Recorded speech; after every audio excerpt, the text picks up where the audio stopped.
Denver, October 1937. A federal agent knocks on a door at the Lexington Hotel.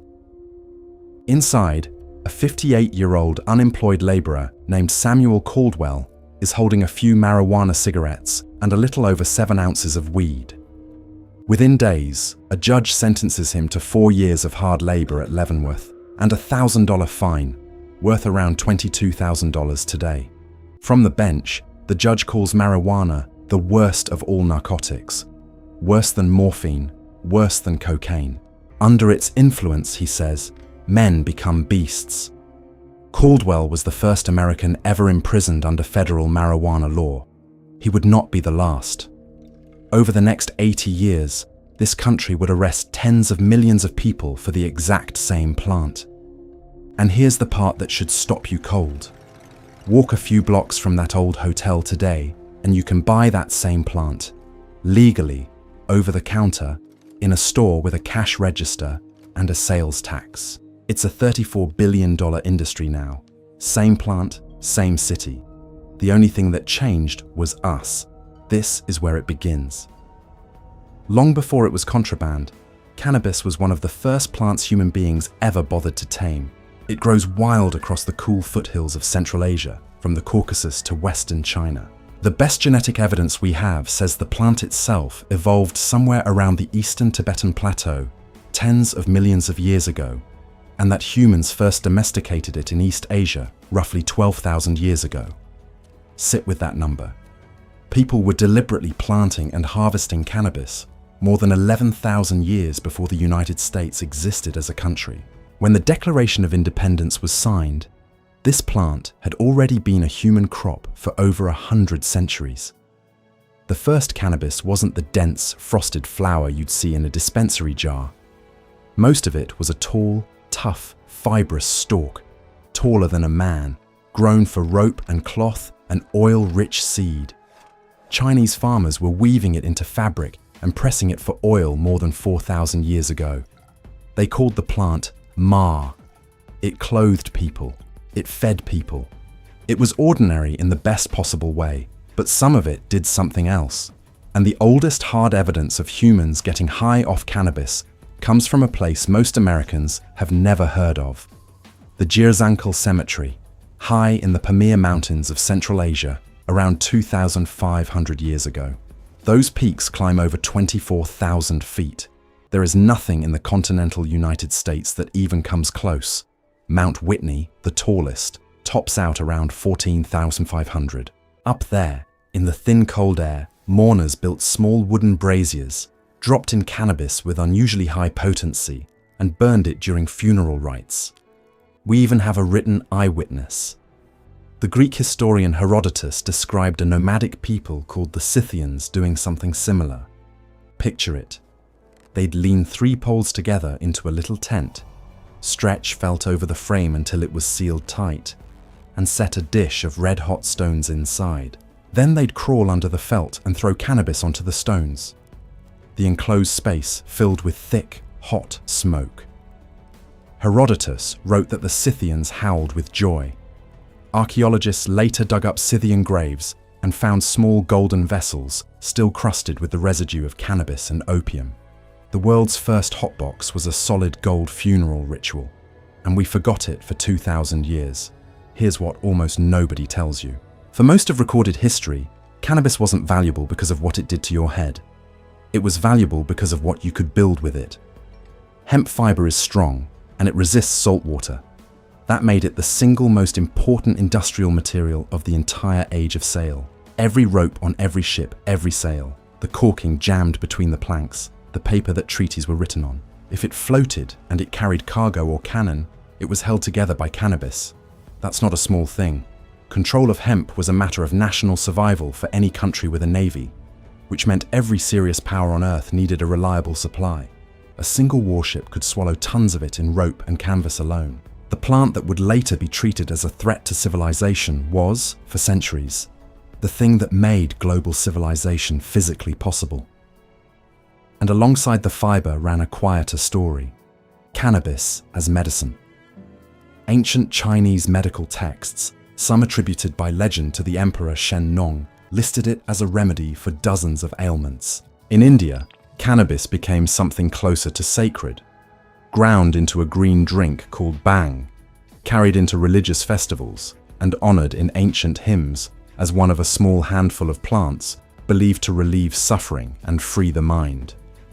Doctors across the old world reached for it to treat pain, cramping, and sleeplessness, centuries before anyone in the West could spell the word. For thousands of years, across thousands of miles, the human verdict on this plant was nearly unanimous, useful, and often holy. So when European ships finally crossed the Atlantic, they carried cannabis with them, not as a drug, as strategic material, as rope and sail and seed. The plant that would one day put Samuel Caldwell in Leavenworth arrived on these shores as a tool of empire. And the first thing it did in America was help build the country that would eventually outlaw it. Before we go further, if you're new here, this channel covers the hidden histories behind the things that shape the world. Real stories, real numbers, no filler. New video every week. Hit subscribe so you don't miss it. And drop a comment telling me where you're watching from. Whether you're in Texas, New York, or somewhere in between, I always want to know. In 1619, the Virginia Assembly at Jamestown passed one of the first agricultural laws in the New World. It ordered every householder in the colony to grow hemp. Read that again. The very first marijuana law in American history didn't ban the plant. It required it. Massachusetts made hemp cultivation mandatory in 1631. Connecticut followed in 1632. Hemp became so essential that colonies let you pay your taxes with it. It was legal tender in Virginia, Maryland, and Pennsylvania. And in Virginia, in the 1760s, the shortage got so severe that you could actually be jailed for refusing to grow it. Not for growing it, for refusing. Two of the men on our money farmed it. George Washington grew hemp at Mount Vernon, listed it among his primary crops, and tracked its planting in his own diaries. Thomas Jefferson grew it at Monticello, recorded that a single worker could tend about 3 acres of it a year, and went to considerable trouble, and some personal risk, to smuggle superior seed out of China, where the ruling class guarded its hemp seed so jealously that exporting it was a capital crime. Now, let me kill a myth right here, because you've probably heard it. The internet loves to claim the founding fathers were secretly getting high. There's no evidence for that. None. What Washington and Jefferson grew was industrial hemp, the tall, fibrous kind, and they grew it for rope and cloth, not for a buzz. Jefferson thought it was a more honorable crop than tobacco because it actually built things. The founders weren't stoners, they were defense contractors, and hemp was a defense material. When the Revolution came, every ship in the Continental Navy needed rigging and sails, and that meant hemp by the ton. By the last days of the war, Virginia alone was producing around 5,000 tons of it a year. The plant helped rig the fleet that won American independence. The country was, quite literally, tied together with cannabis, but somebody had to turn those stalks into fiber, and that work was a nightmare. By the 1850 census, the United States counted more than 8,000 hemp plantations, farms of 2,000 acres or more, most of them concentrated in Kentucky and Missouri, and most of them worked by enslaved people. Planters chose hemp precisely because it was miserable work, and because they weren't the ones who had to do it. Kentucky became the hemp capital of the country on the backs of people it held in bondage. Hemp was one of the most brutal crops in American agriculture, and planters knew it. Here's why. To free the fiber from the woody stalk, you first had to rot it. Workers would lay the cut hemp out in fields or soak it in ponds for weeks and let it decompose just enough, a process called retting. The smell was putrid, a wet, sour stench of decay that clung to skin and clothes. Then came the breaking. A worker took the rotted stalks to a hand tool called a brake and slammed the jaws down over and over all day to shatter the woody core and shake it loose from the fiber. It tore up your hands. It filled your lungs with dust. A strong worker was expected to break around 100 pounds of it a day, and enslaved people who were forced to do this labor were often driven with quotas and the whip. The rope that rigged the ships of a nation founded on liberty, was made in large part by people who had none. Quick question, and I mean it. Drop your answer in the comments before you hear mine. How many Americans do you think use cannabis in some form today? Not a guess at history. Right now, in your country, hold that number. We'll come back to it, and I promise it's bigger than you think. Now here's where the story turns, and where it gets genuinely infuriating. For nearly 100 years, cannabis was mainstream American medicine, completely legal, completely respectable. It was listed in the United States Pharmacopoeia, the official reference book of approved American drugs, from 1850 all the way to 1942. Major drug companies you'd still recognize made it. Eli Lilly sold cannabis tinctures. So did Park Davis and Bristol Myers.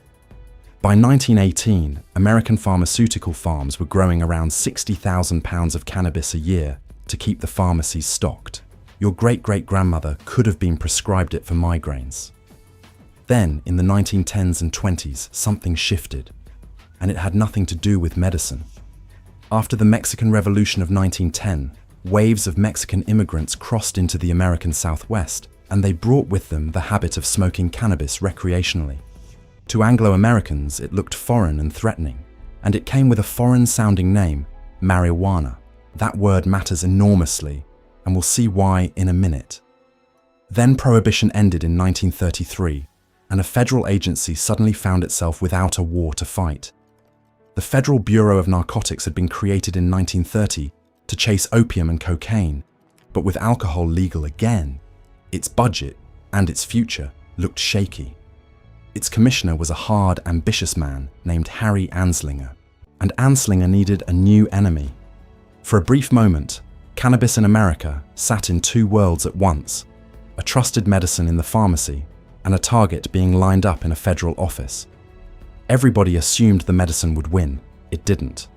Because what I haven't told you yet is that the man about to make this plant illegal knew, or was directly told, that the science didn't support a single word of what he was about to say. Harry Anslinger built the case for prohibition out of fear, and he wasn't subtle about where the fear came from. He compiled lurid stories of violence and insanity supposedly caused by the drug, a collection he called the Gore Files. He wrote a notorious 1937 magazine article titled "Marijuana, Assassin of Youth." He fed the hysteria behind the 1936 propaganda film Reefer Madness, and running underneath all of it was raw racism. Anslinger's public campaign leaned openly on the claim that cannabis made Mexicans and Black Americans dangerous, that it drove jazz musicians and minorities to crime and violence. Historians who've studied his rhetoric are blunt about it. The campaign was never really about the plant. It was about who was using it. Now watch the single cleverest, most cynical move in the whole affair. The word itself. The medical establishment knew this plant as cannabis. It was in their textbooks, their pharmacopoeia, their prescriptions. So Anslinger and his allies didn't campaign against cannabis. They campaigned against marijuana, the Spanish-derived street term. To the average congressman and the average doctor, marijuana sounded like some terrifying new Mexican narcotic. Most of them had no idea it was the same medicine sitting on pharmacy shelves across the country. The name was a disguise.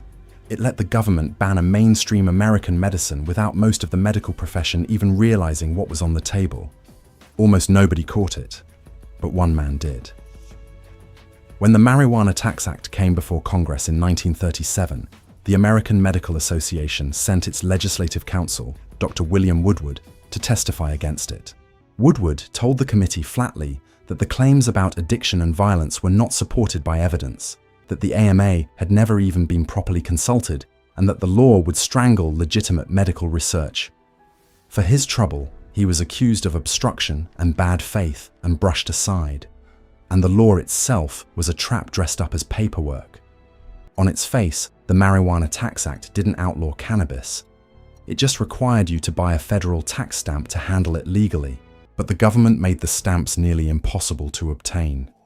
To get one, you often had to first present the cannabis you weren't yet legally allowed to possess, comply, and you incriminated yourself. Skip it, and you were a criminal. That's exactly the box Samuel Caldwell died in, arrested for a stamp the system was designed never to give him. This is the part that should make you angry. The bill passed the House of Representatives after less than 2 minutes of debate. When one congressman asked what the bill even was, another replied that it had something to do with a thing called marijuana, and that he believed it was some kind of narcotic. That was the level of understanding behind a law that would define American life for the next 80 years.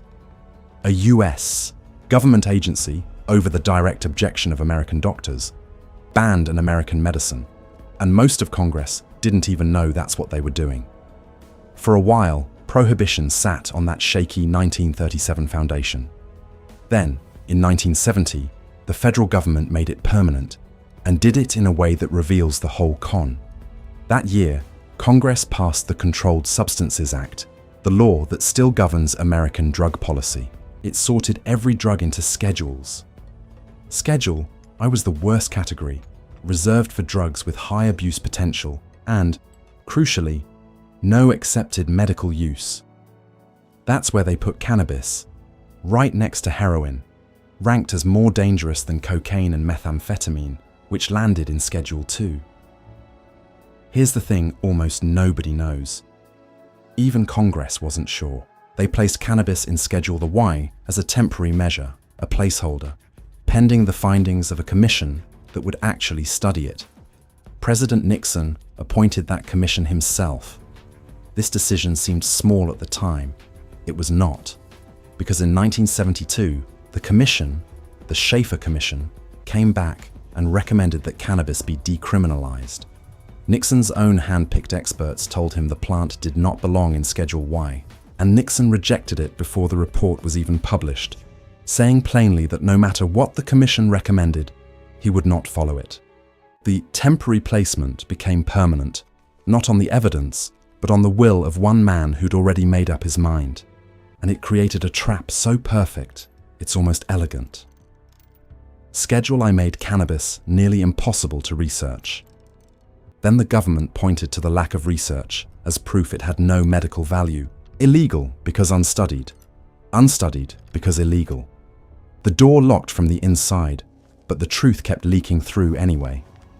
In 1988, the DEA's own chief administrative law judge, Francis Young, reviewed the evidence and ruled that cannabis should be reclassified. His words, "Marijuana is one of the safest therapeutically active substances known to man." That's not an activist. That's the Drug Enforcement Administration's own judge, and the DEA overruled him and kept the plant in Schedule I anyway.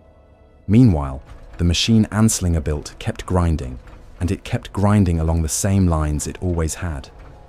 Between 2001 and 2010, American police made over 8 million marijuana arrests, roughly one every 37 seconds. As recently as 2018, there were still more arrests for marijuana than for all violent crimes combined, and a black American was about 3.6 times more likely to be arrested for it than a white American, despite the two groups using it at nearly identical rates. One of Nixon's own advisors would later be quoted, admitting the drug war was designed to target black communities and the political left, a quote his family disputes, but one that matches the arrest data with sickening precision. The DEA's own judge told them the truth in 1988. They knew, and they kept cannabis locked in Schedule I for another 38 years. While millions of Americans went to prison for a plant the government's own experts kept saying was safe. Then the dam broke. Today, legal cannabis in the United States is roughly a $34 billion a year industry. To put that in perspective, that's bigger than the entire American craft beer market. And it's in the same neighborhood as Starbucks' total US retail sales. It employs more than 440,000 people, more full-time workers than the city of Cleveland has residents. The map has flipped almost completely. 24 states plus Washington, D.C. have legalized cannabis for adults. 38 states have legal medical programs. And the number of states that still fully ban it, no medical, no recreational, nothing. 3. Idaho, Kansas, and Nebraska. That's it. A plant that was ranked with heroin is now legal in some form in 47 out of 50 states. California alone sells more than $4 billion of it a year, a bigger market than most countries. And the states that legalized it have collectively pulled in more than $29 billion in cannabis tax revenue since 2014, money now paving roads and funding schools. The government spent decades and billions of taxpayer dollars putting Americans in cages over this plant. Now it can't cash the checks fast enough. Now. That number I asked you to hold.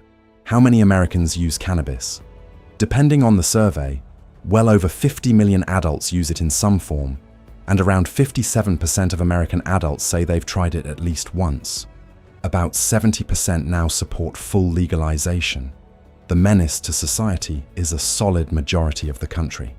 And it's not just the dispensaries. In 2018, the Farm Bill legalized hemp-derived CBD, and it exploded into the mainstream overnight. It's on the shelf at your CVS, it's at Walgreens, at Target, in gas stations and grocery stores, in lotions, gummies, tinctures, pet treats. That same year, 2018, the FDA approved Epidiolex, a medicine made from cannabis to treat severe childhood epilepsy. The federal government that spent 56 years insisting cannabis had no accepted medical use approved a cannabis drug for sick children. And then came the reversal almost nobody saw coming.